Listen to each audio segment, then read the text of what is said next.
Everyone, you're having trouble figuring out how to cut your fabric out? Let's talk about it.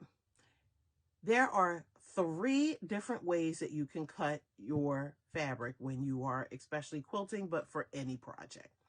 They're going lengthwise to the grain, crosswise to the grain, and on the bias. So first of all, what is the grain? So let's take a look at what we call selvage. The selvage is the tightly woven part of the edge of your fabric. And this is what tells you where your grain is running. So our grain is running in this direction. So if we place our fabric down and we cut parallel to the selvage, then this is lengthwise grain. Usually we use this when we're doing borders and we're doing sashing. Keyword is usually.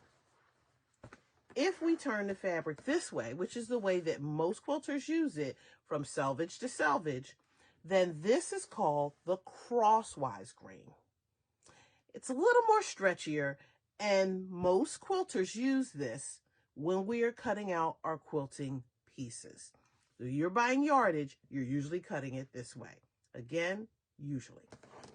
The third way is to cut diagonally or at a 45-degree angle, and this is called the bias, and it has the most amount of stretch. When we are cutting curves or we're cutting binding, this is typically the way that people will cut their fabric. Now, if you are cutting binding and you're not doing it on the bias, the second best way is to go in this direction, which is crosswise.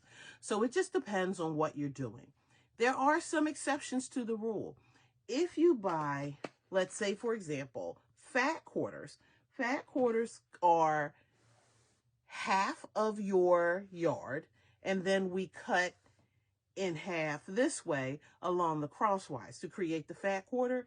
Sometimes, depending on your measurements, you may have to alter the way that you move the fabric, and you're going to cut along the lengthwise grain or the crosswise grain just because you don't have a choice. It's not the end of the world, but traditionally people will cut usually out of yardage, and we will cut either lengthwise, crosswise, or we'll cut on the bias. So I hope that helps in terms of figuring out how you will cut. If you have any other questions, please feel free to ask. Until then, happy quilting.